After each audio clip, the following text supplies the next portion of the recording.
2012 সালের নভেম্বর মাস। হিমেল ঠান্ডা পড়তে শুরু করেছে উত্তরবঙ্গের চট্টগ্রাম ডুয়ার্সে। পাহাড়ের কোলে গড়ে ওঠা এক গ্রামটি দিনে শান্ত, রাত হলেই যেন এক অদৃশ্য ভয় ঘুরে তার চারপাশে।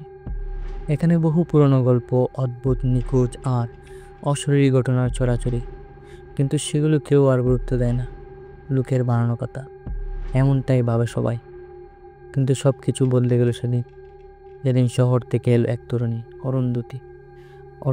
26 বছর বয়সী একজন জার্নালিস্ট। তিনি কলকাতার এক নামকরা নিউজ চ্যানেলের রহস্যময় বিষয় নিয়ে কাজ করেন। তাকে পাঠানো হয়েছে এই গ্রামে, কারণ গত 6 মাস এই এলাকায় নিখোঁজ হয়েছে 7 জন মানুষ। গ্রামের লোকজন মুখ বন্ধ করে আছে, কেউ কিছু বলতে চায় না। পুলিশের পক্ষ থেকেও তেমন কিছু জানা যায়নি। অরুন্ধতীর আগমন গ্রামের শান্ত পরিবেশ যেন একটু উত্তাল ঢেউ তুলল। হোমস্টেতে ওঠার দিনেই সে বুঝতে গিয়েছিল এখানে কিছু একটা খুব অস্বাভাবিক।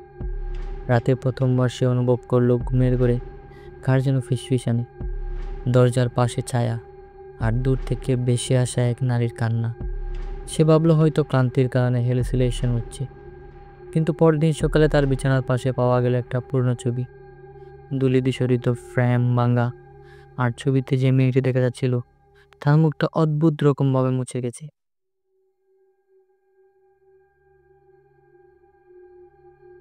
সন্ধ্যা নামতেই অরুন্ধতীর ভিতরে কেমন একটা অস্থিরতা তৈরি হলো। তার রিপোর্টিং ইনস্টিংক্ট বলছিল ছবিটার পেছনের বার্তাটা কোনো সাধারণ মজার নয়। এই গ্রামের মানুষজন মুখে যতই চুপ থাকুক, তাদের চোখ একটা অজানা আতঙ্ক স্পষ্ট, যেন কেউ বা কিছু তাদের দেখেও অদৃশ্য হয়ে গেছে। অরুন্ধতী গোপনে তার ব্যাগে টর্চ, পাওয়ার ব্যাংক, ছোট চুড়ি আর ফোন রেখে দিল। জিপিএস সেখানে কাজ করে না, তবে সে ঠিক করেছিল আজ রাতেই যাবে সেই জঙ্গলের দিকে। ঘড়ির কাঁটা 8টা ছুঁই ছুঁই করছে, বাইরে চাঁদের আলো স্পষ্ট। গ্রামের এক প্রান্ত গেছে যেন ঘন জঙ্গল, সেই দিকে হাঁটা ধরল সে।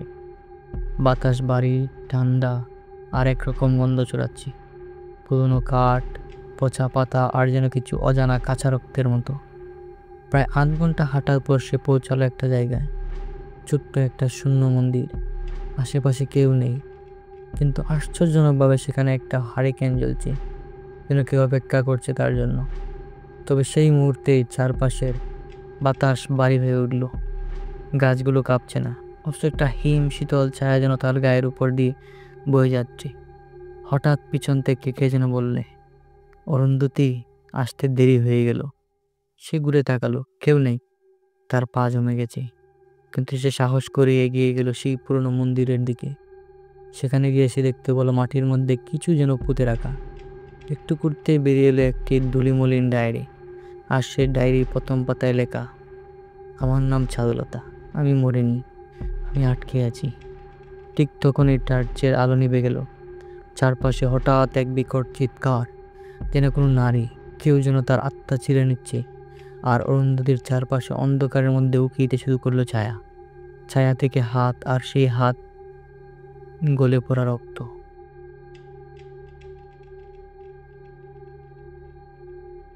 অরুন্ধতী কোনোভাবে ফিরে আসে হোমস্টেতে। সারা রাত সে ঘুমায় না। সে পড়ে ডায়েরিটা। 1871 সাল। আমার নাম চারুলতা, আমি জমিদার হরিপদ রায়ের মেয়ে, কিন্তু আমার জীবনটা সুখের ছিল না। বাবা আমার ইচ্ছায় না জোর করে বিয়ে দিতে চেয়েছিল এক বৃদ্ধ ব্যবসায়ীর সঙ্গে। আমি রাজি হইনি। পালিয়ে যেতে চেয়েছিলাম, কিন্তু ধরা পড়ে যাই। বাবা আমাকে বন্দি করে এই জঙ্গল ঘেরা স্থানে, পুরনো স্কুল বাড়িতে। সেখানেই আমার মৃত্যু হয়, নয় হত্যা। জীবন তো পুরানো হয়েছিল আমাকে, কিন্তু আমি পুরোপুরি মরিনি। কিছু রয়ে গেছে এখানে, আমার ব্যথা, ঘৃণা, আগুন, প্রতিশোধ। সেই স্কুল ঘরটা এখনও আছে, যেখানে আমি অপেক্ষা করি। ডায়েরির পেছনে একটি মেয়ে পাকা জঙ্গলের মধ্যে এক জায়গার পুরনো বিদ্যালয়। পরদিন দুপুরে সাহস করে অরুন্ধতী যায় সেই জায়গায়। অনেক কষ্টে সে খুঁজে পায় ঘন জঙ্গলের মাঝে প্রায় গিলে ফেলা এক পাথরের স্কুল ঘর। দরজার গায়ে হাঁসরের ডাল, দেয়ালে অদ্ভুত কিছু শব্দ, সংস্কৃতির মিশ্রণে উল্টো লেখা কিছু মন্ত্র। ভেতরে ঢুকে সে দেখে মাঝখানে ছাই আর কাঠের স্তূপ, পুরনো কিছু মেয়েদের কাপড় পুড়ে থাকা অবস্থায়, কিন্তু সবচেয়ে ভয়ঙ্কর একটা পাথরের দেয়ালে চারুলতার ছবি, মুখে যন্ত্রণা, চোখে অভিশাপ। সেই সময় তার ফোন বেজে উঠে, স্ক্রিনে বেশি উঠে চারুলতা কলিং। শরীর ঠান্ডা হয়ে যায়, তবে ভয় তখনও শুরু হয়নি। দেয়ালের এক কোণ থেকে বেরিয়ে আসে এক নারীর কঙ্কালসার শরীর, মুখে আগুনের পুরা দাগ, আর সেই মুখে ফিসফিস, তুই এসেছিস আমার জায়গা নিতে। অরুন্ধতী অজ্ঞান হয়ে পড়ে। যখন অজ্ঞান জ্ঞান ফেরে, নিজেকে দেখে স্কুল ঘরের ভিতরের মেঝেতে শুয়ে সন্ধ্যা হয়ে গেছে। চারপাশে মৃত পাখি, রক্তাক্ত ছায়া আর আগুনের গন্ধ। হঠাৎ অন্ধকারে একটা মুখ ভেসে ওঠে, চারুলতা। সে বলে, আমি মুক্তি চাই, কিন্তু একা নয়, আমাকে কেউ জায়গা দিলে তবে পারবো। তুই আমার মতো সাহসী, একা তুই পারবি। অরুন্ধতী আতঙ্কে কাঁপে। সে পালাতে চায়, কিন্তু তার পা নড়ে না। মাথায় চাপতে থাকে অদ্ভুত যন্ত্রণা। তার স্মৃতি, পরিচয় সব যেন ফিকে হয়ে যায়। হঠাৎ চারুলতা তার চোখের দিকে তাকিয়ে বলে, তোর নাম এখন থেকে চারুলতা, তুই আর অরুন্ধতী নস।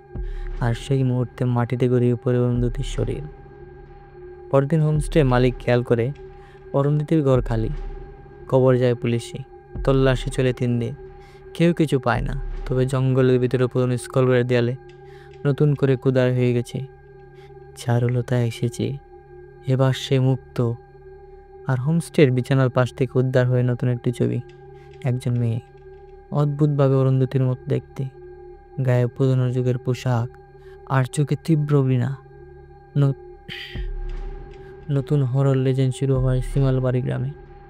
কার নাম ভুলে যায় মানুষ, কিন্তু কেউ ভুলে না অরুন্ধতীর অন্তর্দা।